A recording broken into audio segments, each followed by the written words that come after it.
Hello guys! Nandito naman tayo ngayon. Magluto tayo ng papaya soup. So yan guys, ang aking mga ingredients: papaya, dried peanut, at saka dried vegetables. So yan guys, nagpakulo ako ng tubig. So lagay natin yung red beans at saka seedlings. So ngayon, kumukulo na siya. Lagay natin yung dried octopus.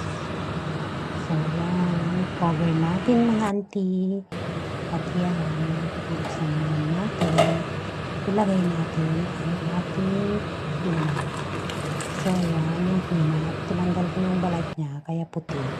So yan, naman mga auntie. Buksan natin at ilagay natin yung papaya. So yan, mga auntie.